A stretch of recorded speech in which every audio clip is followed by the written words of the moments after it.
মধ্যপ্রাচ্যে যে কোনো মুহূর্তে আবারও বেজে উঠতে পারে সর্বনাশা যুদ্ধের দামামা। তবে এই সম্ভাব্য ধ্বংসযজ্ঞ এড়াতে ইরান এক নজিরবিহীন এবং সুনির্দিষ্ট প্রস্তাব নিয়ে হাজির হয়েছে। আন্তর্জাতিক সংবাদ মাধ্যম রয়টার্সের প্রতিবেদন বলছে, ওয়াশিংটনের সামরিক আগ্রাসন রুখে দিতে তেহরান তাদের পারমাণবিক কর্মসূচিতে সুনির্দিষ্ট কিছু ছাড় দিতে প্রস্তুত। কিন্তু এই ছাড় কোনোভাবেই আত্মসমর্পণ নয়। তেহরান অত্যন্ত কঠোরভাবে বলে দিয়েছে, তাদের এই সদিচ্ছার বিনিময়ে যুক্তরাষ্ট্রকে অবিলম্বে ইরানের উপর আরোপিত সমস্ত অমানবিক ও ভিত্তিহীন অর্থনৈতিক নিষেধাজ্ঞা সম্পূর্ণ প্রত্যাহার করতে হবে। একই সঙ্গে একটি স্বাধীন ও সার্বভৌম রাষ্ট্র হিসেবে ইরানের ইউরেনিয়াম সমৃদ্ধকরণের যে নিরঙ্কুশ অধিকার রয়েছে তার আনুষ্ঠানিক স্বীকৃতি দিতে হবে ওয়াশিংটনকে।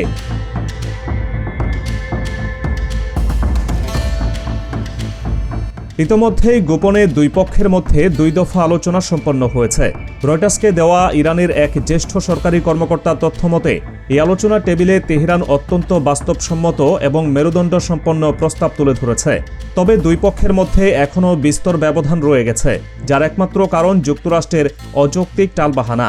বিশেষ করে ইরানের উপর বছরের পর বছর ধরে চাপিয়ে দেওয়া কঠোর নিষেধাজ্ঞাগুলো ঠিক কবে, কিভাবে এবং কোন ধাপে প্রত্যাহার করা হবে তা নিয়ে ওয়াশিংটন কোনো স্পষ্ট রূপরেখা দিতে চরমভাবে ব্যর্থ হয়েছে।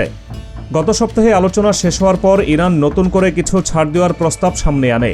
সামরিক সংঘাতের মাত্রা যখন দিন দিন বৃদ্ধি পাচ্ছিল, সেই মুহূর্তে ইরানের এই প্রস্তাব থেকে স্পষ্ট, তেহরান সবসময়ই যুদ্ধ এড়িয়ে একটি সম্মানজনক সমাধানের পথ খোলা রাখতে আগ্রহী।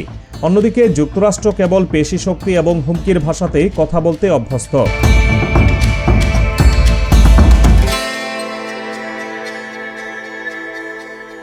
ইরানের ওই জ্যেষ্ঠ কর্মকর্তা দেওয়া তথ্যের ভিত্তিতে রয়টার্স প্রথমবারের মতো সামনে এনেছে তেহরান ঠিক কী মাত্রায় এবং কোন শর্তে ছাড় দিতে চাইছে। ইরান অত্যন্ত গুরুত্বের সঙ্গে বিবেচনা করছে তাদের কাছে থাকা সর্বোচ্চ মাত্রায় সমৃদ্ধ ইউরেনিয়ামের অর্ধেক অংশ বিদেশে পাঠিয়ে দেওয়া হবে। এর পাশাপাশি দেশের অভ্যন্তরে থাকা বাকি ইউরেনিয়ামের সমৃদ্ধকরণের মাত্রাও কমিয়ে আনবে তারা। এমনকি একটি আঞ্চলিক ইউরেনিয়াম সমৃদ্ধকরণ কনসোর্টিয়াম বা সম্মিলিত কার্যক্রমে অংশ নেওয়ারও সুনির্দিষ্ট প্রস্তাব দিয়েছে ইরান। কিন্তু এত বড় ছাড়ের বিনিময়ে ইরানের দাবি একেবারে সোজা সাপটা। যুক্তরাষ্ট্রকে যে কোনো মূল্যে ইরানের শান্তিপূর্ণ পরমাণু সমৃদ্ধকরণের অধিকার মেনে নিতে হবে। পাশাপাশি তাদের অর্থনীতিকে পঙ্গু করার উদ্দেশ্যে চাপিয়ে দেওয়া সমস্ত অবরোধ নিঃশর্তভাবে তুলে নিতে হবে।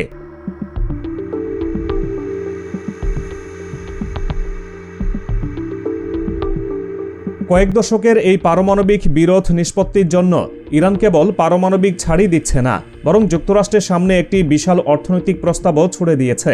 ইরান প্রস্তাব দিয়েছে তাদের দেশের বিশাল তেল ও গ্যাস খাতে মার্কিন কোম্পানিগুলো ঠিকাদার হিসেবে কাজ করার সুযোগ পাবে। আলোচনায় থাকা এই অর্থনৈতিক প্যাকেজের আওতায় যুক্তরাষ্ট্রকে ইরানের তেল শিল্পে বড় ধরনের বিনিয়োগ এবং বাস্তব অর্থনৈতিক স্বার্থ আদায়ের একটি পথ তৈরি করে দেওয়া হয়েছে। তবে এখানে ইরানের অবস্থান অত্যন্ত দৃঢ় এবং আপোষহীন। তেহরান স্পষ্ট করে দিয়েছে তারা কোনোভাবেই তাদের জাতীয় খনিজ সম্পদের নিয়ন্ত্রণ ওয়াশিংটনের হাতে তুলে দেবে না।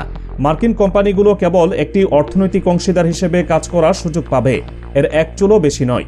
হোয়াইট হাউস এখন পর্যন্ত এই লাভজনক প্রস্তাবের বিষয়ে আনুষ্ঠানিক কোনো মন্তব্য করেনি, যা তাদের সিদ্ধান্তহীনতা এবং অভ্যন্তরীণ বিভ্রান্তিরই চূড়ান্ত বহিঃপ্রকাশ।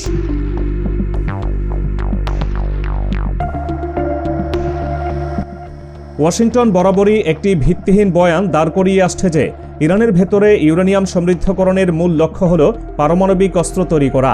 ইরান বারবার এই মিথ্যা দাবি সম্পূর্ণ প্রত্যাখ্যান করেছে এবং তাদের অধিকারের স্বীকৃতি চেয়েছে।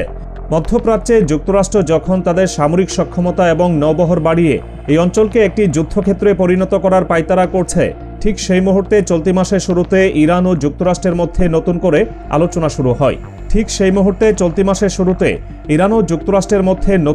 আলোচনা শুরু হয়। যুক্তরাষ্ট্র যদি মনে করে সামরিক শক্তি প্রদর্শন করে তারা ইরানকে ভয় দেখাবে, তবে তারা চরম ভ্রান্তিতে রয়েছে। তেহরান অত্যন্ত কড়া ভাষায় হুঁশিয়ারি উচ্চারণ করেছে, তাদের ভূখণ্ডে বা স্বার্থে যদি কোনো ধরনের মার্কিন হামলা হয়, তবে মধ্যপ্রাচ্য জুড়ে ছড়িয়ে থাকা যুক্তরাষ্ট্রের প্রতিটি সামরিক ঘাঁটি ইরানের নিশানায় পরিণত হবে এবং চরম আঘাতের সম্মুখীন হবে।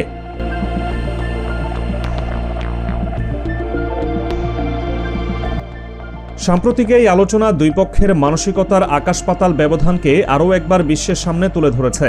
ইরানি কর্মকর্তা জোর দিয়ে বলেছেন, আলোচনা যদি সৎ উদ্দেশ্যে চলতে থাকে তবে একটি অন্তর্বর্তী চুক্তিতে পৌঁছানোর সম্ভাবনা এখনও প্রবল। তবে ইরান কোনো ফাঁকা প্রতিশ্রুতিতে বিশ্বাস করে না। তারা চায় নিষেধাজ্ঞা প্রত্যাহারের জন্য একটি যৌক্তিক এবং সুনির্দিষ্ট সময়সীমা। শেষ দফার আলোচনায় এটি সুস্পষ্ট হয়ে উঠেছে। নিষেধাজ্ঞা শিথিলের পরিধি ও পদ্ধতি নিয়ে যুক্তরাষ্ট্রের ধারণা পুরোপুরি অবাস্তব এবং ইরানের ন্যায্য দাবি সরাসরি পরিপন্থী। যুক্তরাষ্ট্র চায় ইরান আগে সবকিছু সমর্পণ করুক, তারপর তারা তাদের ইচ্ছামতো নিষেধাজ্ঞা কমাবে। কিন্তু ইরান এই আধিপত্যবাদী শর্ত মেনে নেবে না। দুই পক্ষকে অবশ্যই একটি পারস্পরিক স্বার্থের ভিত্তিতে যুক্তিসঙ্গত রোডম্যাপ তৈরি করতে হবে, যেখানে ইরানের অধিকার পূর্ণাঙ্গভাবে সংরক্ষিত থাকবে।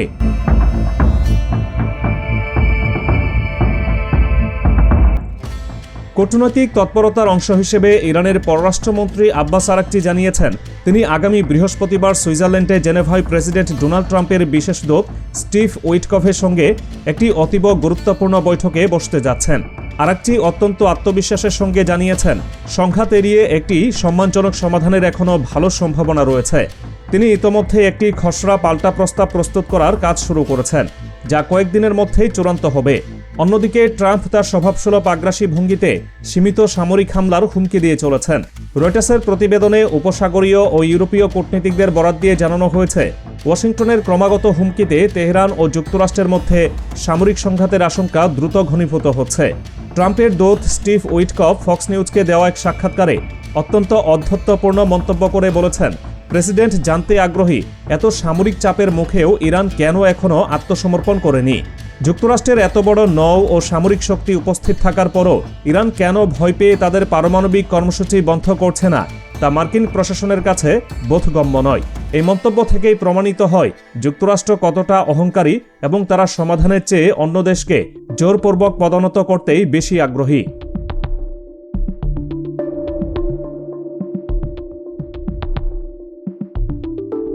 যুক্তরাষ্ট্রের উগ্র ডানপন্থী থিঙ্ক ট্যাঙ্ক হিসেবে পরিচিত ফাউন্ডেশন ফর ডিফেন্স অব ডেমোক্রেসিসের ইরান প্রোগ্রামের জ্যেষ্ঠ পরিচালক বেহনাম বেন তালেবলু দাবি করেছেন, ইরানের নেতৃত্ব নাকি আলোচনার নামে কেবল সময় কিনছে।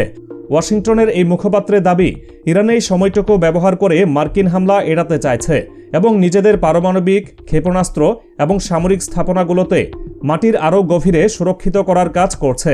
যুক্তরাষ্ট্রের এই ধরনের বয়ান থেকে বোঝা যায়, তারা ইরানের যে কোনো ইতিবাচক পদক্ষেপকেই চরম সন্দেহের চোখে দেখে এবং নিজেদের আগ্রাসী মানসিকতা থেকে বেরিয়ে আসতে পারে না। অতীতে আলোচনার টেবিলে একটি বড় বাধা ছিল যুক্তরাষ্ট্রের জিরো এনরিচমেন্টের অযৌক্তিক দাবি, অর্থাৎ ইরান কোনোভাবেই ইউরেনিয়াম সমৃদ্ধ করতে পারবে না এমন আবদার করেছিল যুক্তরাষ্ট্র।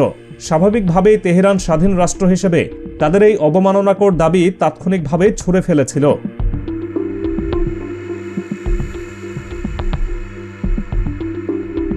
যুক্তরাষ্ট্র বর্তমানে আরও একটি অযৌক্তিক দাবি নিয়ে হাজির হয়েছে। তারা চাইছে ইরান যেন তাদের উচ্চমাত্রায় সমৃদ্ধ ইউরেনিয়ামের বিশাল মজুদ পুরোপুরি ধ্বংস বা ত্যাগ করে।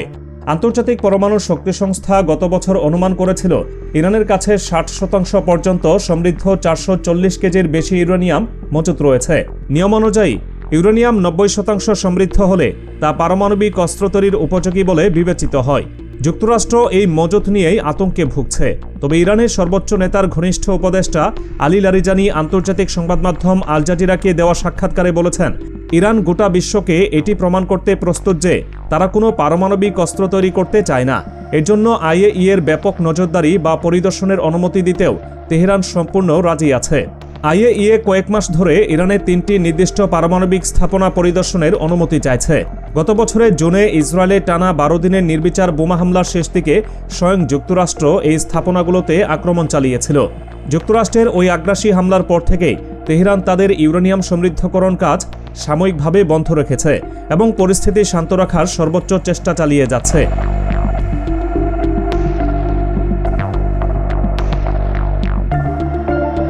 পারমাণবিক ইস্যুর বাইরেও যুক্তরাষ্ট্র তাদের আধিপত্য বিস্তারের লক্ষ্যে ইরানের সামনে আরও কিছু ভিত্তিহীন দাবি তুলে ধরেছে।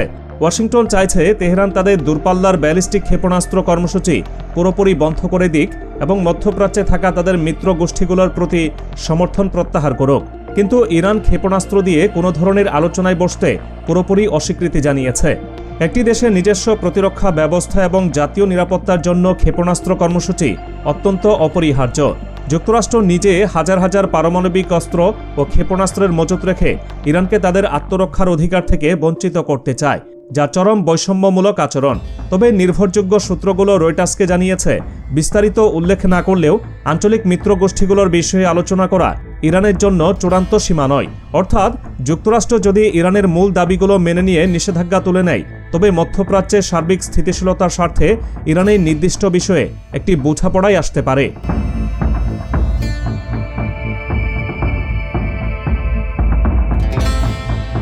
সব মিলিয়ে ইরানের কর্তৃপক্ষ অত্যন্ত বাস্তবসম্মত একটি রূপরেখা বিশ্বের সামনে তুলে ধরেছে।